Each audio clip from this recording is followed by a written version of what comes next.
saying, "Oh my goodness, look at the turnout," and it's true. It literally is like, you know, a germ. Maybe it's a bad example, but you know how they literally multiply and they spread. This is not a germ environment, but I just like how we've just multiplied in numbers, and it's so beautiful. Ladies and gentlemen, please can we just settle down so we can just continue with our chat? It'd be really great. Oh, we don't have any chairs. Is that the problem? There are chairs at the back? Okay. You could even grab those bar stools there, Phil, if you need to. All right. So it's the second session, ladies and gentlemen. I know some people just joined us as well, so welcome to Abantu Voices, fireside chats that is happening right here at Africa Coffee and Tea at Act House. What a beautiful space, isn't it? So beautiful. I really feel like this is also a representation of African excellence, right? Like this is how we should look like, and this is how we look like. I mean, look at us. But without any further ado, she is not only the tallest lady I've ever seen in a while, but she's a force. And if you had to know her better, you realize, oh my goodness, not only is she a force, but she connects the world through aviation. She's a kindred spirit, but more than anything, I think maybe a lot of people watching would definitely agree that she is a disruptor, you know, infiltrating a male-dominated industry like aviation. Um, I'm so excited to welcome Zsa-Zsa Maine.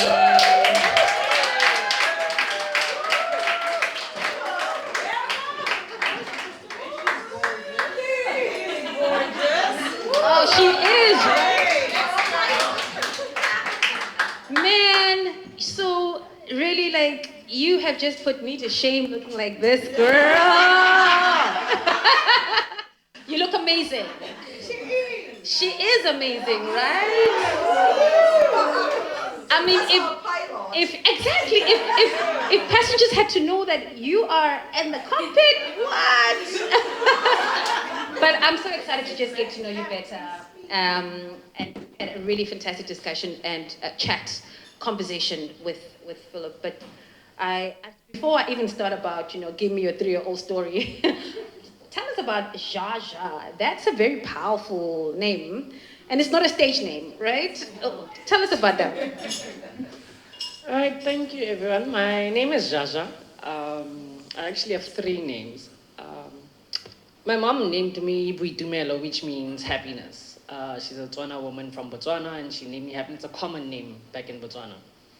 And my mom passed on, and it was just me and dad, and he called me by the names he gave me, which was Zsa-Zsa and Marilyn. So my dad named me after Zsa-Zsa Gabor and Marilyn Monroe because he said if ever he got a daughter, he wants her to be tall and beautiful like and Marilyn Monroe. So Come on. a lot of people don't believe it's my name. I had to post this on social media and saying, guys, he actually did that. Yes, it's my name. Yeah. I mean, also, I think your dad was manifesting you, hey? Because you're exactly that. Beautiful and also very confident and young as well. I mean, if we talk about young, gifted, and African, it's this girl. You know, you are 3 decades in, but you've achieved so much. And I really wanted to unpack gradually, because you've got quite a lengthy CV, girl. But before we go there, which part, you are from South Africa, which part exactly do you come from?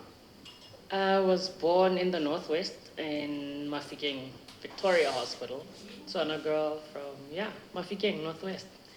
Right, and it's also a place that's, also very rich in minerals, platinum, diamonds, I think. But I think you're one of their finest minerals there. We're so proud of you. We really are, because you know what you're doing, Zsa-Zsa? You're really just defying the gender norms, right, that exist in the aviation industry. Phil touched on how it pretty much is, dominated by firstly male. You have a different name for it. It's like the Boys Club. Yep, the Boys Club. I'm part of the Boys Club. But you've been able to still, break through those clouds. defy those turbulences. Look at me going all pilot here. You see that?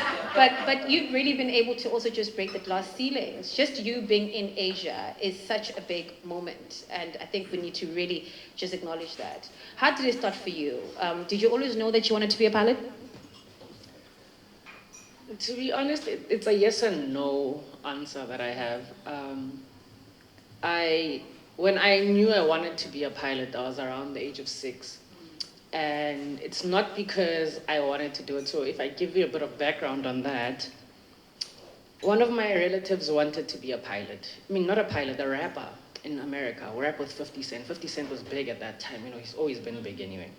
And he was like, I'm going to America and I'm going to rap with this guy and this guy and that guy. And here I am coming from preschool and listening to him. And I'm like, I've only seen America on TV and only rich people go there and we're not rich.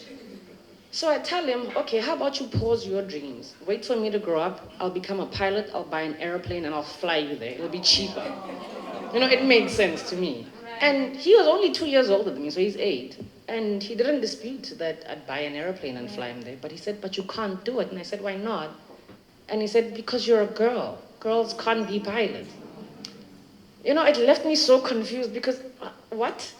So my dad came back from work that day and I went to go talk to my father and I said, Dad, apparently I can't be a pilot because I'm a girl. And he said, there is nothing in the world that you cannot do. And he said, you know what, if you want to be a pilot, yes, you can be. You can be anything you want to be. And I honestly grew and I forced myself to get into aviation, not to love it, but to get into it because I wanted to spite this guy. I'm like, you know what? No, I'm going to be a pilot and I'm going to show him. So I was honestly in the beginning, I was driven by spite until eventually I did grow up and now I'm in flight school and I got my first license, a private pilot license. And I had to ask myself, how did I get here? Because I never asked myself if I wanted to be a nurse, if I wanted to be a doctor or anything else. It was just aviation one way and to a point where I don't even remember when I actually fell in love with it. When did it become from spite to this, but it became me? And I remember calling that relative of mine and saying, hey, I fly now, by the way. And he was like, what? And I'm like, do you remember that day? And he was like, wow. And I'm like, yeah. Did he meet 50 Cent? He's not interested in 50 Cent. He's an accountant now, so he left that dream alone. It's such a beautiful story that you're sharing because you talk about how spite was the motivation. And sometimes, you know, it's the places of hurt that, you know, push us. It's like, oh, this thing really, I can't believe he said that. And I'm going to show him, you know. But so your dad, he played quite a pivotal role in how you are where you are now, but also even how you put yourself together. I'm told that this young lady right here, has probably the shiniest shoes at Cathay Pacific because she knows how to polish her shoes like no other pilot can. How important is that? My dad was a soldier, and being raised by my dad, the uniform, he took it so seriously. How he made sure I ironed his pants, how polished his shoes are. Like I'd spent so much time outside just trying to get them right. You know, and my dad, he had such a passion for his job. He worked in intelligence in our defense force, and he loved his job, I think, more than he loved himself. And I always looked at him and I said, I want to be like this guy when I grow up. I want to love my job like this. You know, even today as a pilot, when I put on my uniform, it's such a special moment. And even when I put on my shoes, my father didn't take me to school if my shoes didn't look right. He says, you're going to think, people are going to think that we have no money at home and we don't have food. Your shoes must shine every day. Don't look like your problems. Don't look like your problems. So make sure those shoes are crystal clean. And, you know, sometimes I go to work and I'm like, do these pilots polish their shoes or am I the only one? Because every day I make sure those shoes are waiting and they're shining at all times. So. And there's a beautiful story that I would love for you to share with all of us around when you were at Ora Tambo in your uniform, but you hang out with your crew. Is it called a crew, right? Tell us about that day. You know, when you're dreaming to become a pilot, in South Africa, I used to go to OR Tambo with another friend of mine who's also a pilot as well. And OR Tambo, by the way, is pardon me, OR Tambo is the international airport in Johannesburg. Yeah. And we would go to OR Tambo and we'd look at all these pilots in their uniform. We took so many pictures. I'm so glad I still have them about how one day that could be us.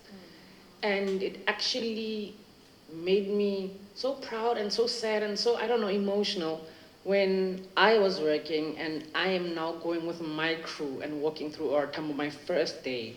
It was like, I was, in my heart, I was talking to 19-year-old me, that you remember when you used to dream about this moment. Because as instructors, as pilots in different other spheres, we don't necessarily fly at OR Tambo. You know, there's so many other airports that we operate out of. OR Tambo was that big international, you know, where all the airlines come through. And when I walked through OR Tambo with my crew and I was pulling that bag, this was my first actual pilot bag that I bought, you know, and I'm walking through this airport. And of course, the crew that I'm working with are Caucasian people. And as I'm walking through this airport on my first day and feeling so excited and nervous, there were women who were walking through the passengers, and these women, these black women, our mothers, just started ululating for me, man. Like that, girl. And that moment, as I'm walking, I'm thinking, you guys are making me cry because I know what this means to our mothers. I know how it means to just even see a black pilot. Now you see a black female, and our mother, they were celebrating. There's a lady who actually walked up to me and said, please don't be a drug mule. I'm like, yes, mom, I promise, I promise. But I wanted to cry, and I couldn't because as we got to the aircraft, my captain says, what was all that? And I like, you don't understand what our mothers see when they see me. That one moment watching me walk through, it's something that I don't even know how to explain. And just their ululation, I knew what they were saying. I didn't need to hear their words. And it's a moment that today still gets me so teary because, yeah. It's so beautiful, Zsa-Zsa. It's so beautiful to hear you being so passionate about it. Even, I mean, how many years ago was that? That was 3 years ago. 3 years ago, right? And I get it. I get it because I don't know about you, but we stand in the shoulders of people that came before us. And when you're in a place that you're a minority in, for example, in Asia, you walk out the door and you realize that there's very little of you, right? And you represent a lot of us, just you being in the street. People see you and they're like, oh, they don't see, oh, she's a girl from the Northwest. No, they just see a person who's of African descent, and you really just carry all of us with you. And it's such a beautiful moment. Thank you so much for sharing that. How do you feel now being in uniform? Do you still have that sense of pride? You know, I think until my very last day, just ironing my shirt, especially my pants, that crease, yeah. It's so important. It was so important to my dad. I realized growing up that, you know, even after the loss of my dad, everything that was important to him has become so important to me. So I'm very particular with the shoes, with the crease, and when I put on the uniform, I feel like the most important person in the world. Even the posture changes. I remember Phil saying the work face. Yeah. That face, when I put it on with that uniform, that little crease on that shirt on this side, listen, it's part of that work face, you know? And my dad had that. And yeah. What keeps you grounded, Zsa-Zsa? You obviously soar in the skies in your career, but also physically, you're up there. But what keeps you grounded? What still makes you realize that, wait, I know where the campus is, and I know the purpose is? If I'm gonna say what keeps me grounded, you know, by the age of 19, I lost both my parents, and this is the time where I want to start my career. I just finished high school, and everything is just against me, you know. One of the things that keep me grounded, and it's actually quite crazy because a lot of my exes have had an argument with me about this, about prioritizing my friends and friendship. I'm like, you know, the most amount of love I've ever experienced in my life were from my friends, and they were from women. They are women who have carried me, my teachers in school, my friends, their mothers. You know, there was a point where I wanted to lose hope, but these women just bring it to me. You know, they don't even ask if they can. They just, and you know, that keeps me grounded. That, you know, I lost one mom and I gained 17. You know, everywhere you go, it's just, I'm just off with love. And sometimes I actually tell people that I think I'm one of God's favorite people, because no matter how much I've lost, I've gained 10 times more. And that keeps me grounded. I love that. In terms of the workspace, I asked Phil a question around, you know, how do you get it together in your mind? There's times where you wake up in different hotels in different parts of the world, but you know that it doesn't matter which part of the world you're in, the status quo still remains as a boys' club. How do you psych yourself up? What is it that you do that possibly leads you to that space where you say, you know what, I have to do it. It doesn't matter what is said, what is not said. You know, to a certain degree, as a female pilot and in this male-dominated industry, I cannot say I don't care. Because how I get ready is literally by caring. You know, I've noticed that when I get ready, I care about what would my father think of my shirt. You know, and with being in a white male-dominated industry and being looked down on already just because I'm female, that here goes another empty kitchen, right? I start preparing myself on how to be a soldier, how my dad did it. You know, we lived in Vonnerbom. It's a very Afrikaans dominated area, and he was also in the military and stuff. He taught me how to sit different when you're talking to these people. And unfortunately, maybe that's the incorrect way of looking at it, but that's what he taught me growing up, you know. And today I'm going to get into an aircraft with Fana Merva. There's a certain way I'm going to look. There's a certain way I'm going to speak. And my father even taught me, even when you speak with conviction. Yes. You know, you are the best thing of the sliced bread. My dad taught me that. So every time I get ready, I put on, or not necessarily I put on, I think about those people that I'm going. It's almost like I'm getting ready for war. You know, my dad raised the soldier in me, and I get ready for when I put my armor on and I know what's coming. And gotta remind yourself, and then I listen to hip hop where they're talking about you're the baddest person in the world. And I'm like, yeah, you know? I'm like, yeah, that's me. And I hype myself up with the music. Then I get to work and even the face changes. You know, my posture changes. The way I walk changes, the way I talk changes. My friends don't know that Zsa-Zsa. You know, the Zsa-Zsa they see at home, the Zsa-Zsa at work, she's battle ready all the time. Yeah. Does anybody relate to that in the house? Where we have to not only just put on our work face, but also be battle ready. Right? An actor. Again, so beautiful to hear that. And I really hope that you never tire of being battle ready, because I think the war is still very far from being won, you know. But I think it's spaces like this where we try and we gain ground, because when we better understand each other, we then learn from each other, right? Should we go to a more relaxed side a bit? So you're a pilot. Oh, before that, actually, no, I cannot believe I would have not asked you this question. So you've had a lot of other hats that you've worn. As I said, three decades in, but your CV is quite impressive. You've flown people on a plane, you've flown minerals on a plane, you've flown rhino horns on a plane. Tell us about your conservation work, Zsa-Zsa, let me leave it there. Tell us more. I used to also work for the South African national parks, where we work with a lot of conservation and just nature, the animals. And that was where I realized I'm a nature conservationist first, I am a soldier second, and I'm a pilot third. Wow. You know, I've worked in so many other industries as well where I didn't know. I think COVID actually taught me that.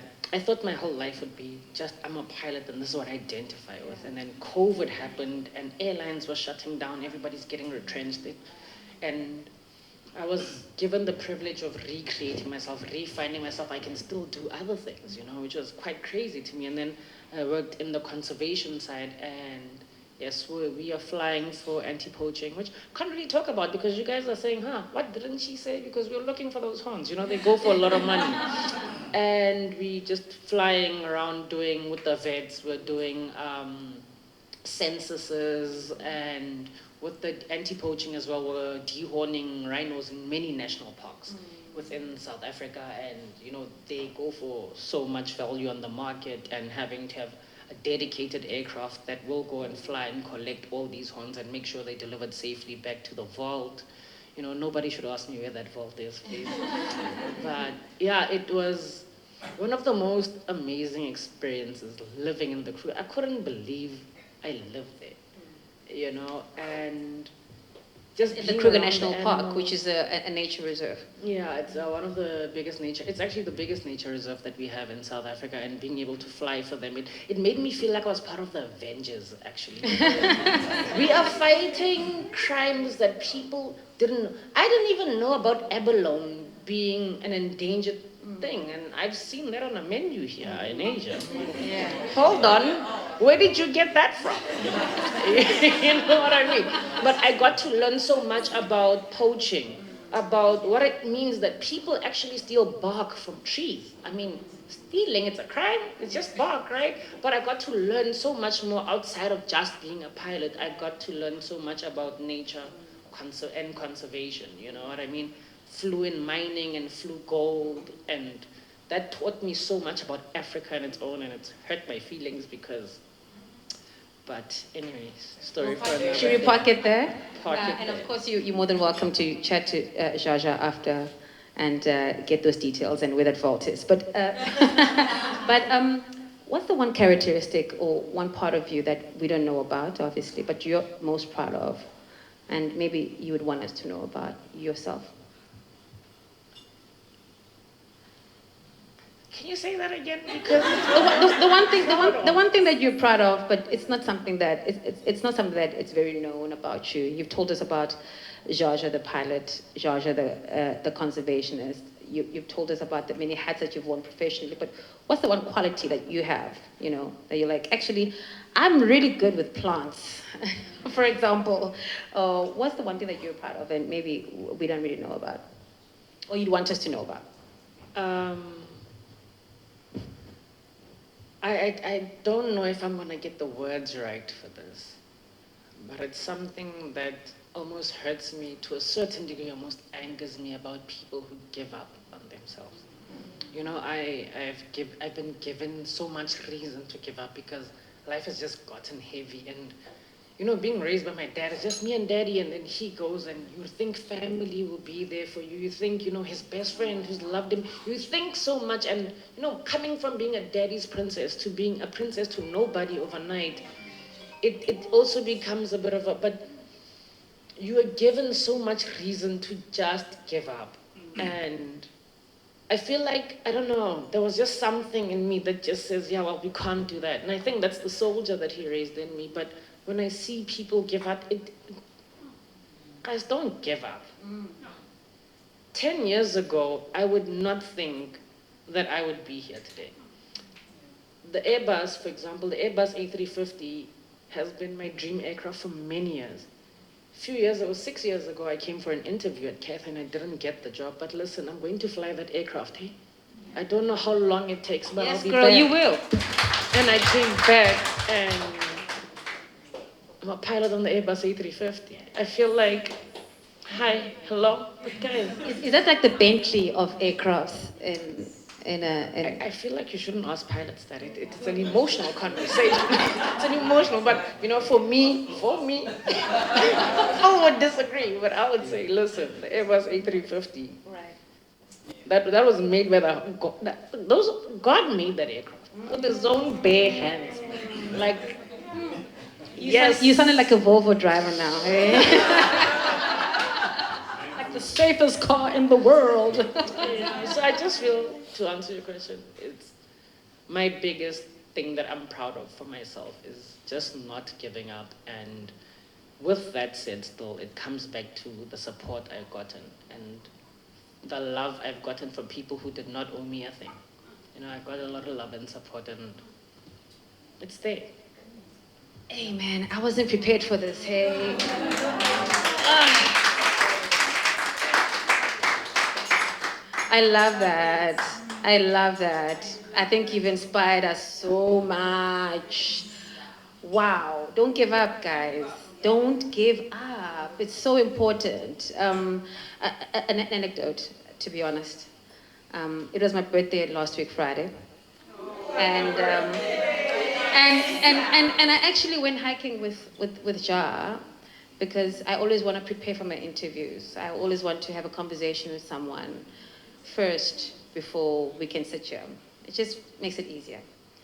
And I remember just, talking to her, and we're getting rained on, and we're having this hike. And the one thing that I took from our hike, many things, but this one was how, feeling sorry for yourself sucks. Because you have gone through so much and lost so much, but yet you've been able to, replace that in your own way, in your own pace. So well done for you. Well done for being such a trailblazer in your own life before we go to aviation and everything else. So well done. I really love the conversation that we've had. You've opened up, and I think everyone in this room can attest to that, right? I feel richer just hearing you speak. But let's go a bit soft, nyana. You know what I mean? So you've done a lot of work. You've done a lot of work. Pardon me. You've done a lot of work. Whether in aviation or whatever. But just to understand you a bit more, if you had to choose dead or alive, anyone to have dinner with, who would it be, and what do you hope would form part of your conversation? I lost my mom when I was 3, so I don't have any recollection of her. But one of the reasons I want to live a long life is because I have this idea in my head that the day I die, I'm going to go to heaven, I'm going to meet my mom. And I want to tell her so many things. I want to do so many things so I can have stories for days for my mom, So I wish I would want to have dinner with my mom. I want to tell her that nobody wants to lose their life while they have a toddler at home, So I want to tell her that, Mom, this is how it turned out. I got to do this, I got to experience this, and I hope to even live a longer life, and a very long one, because I just want to tell Mama, man.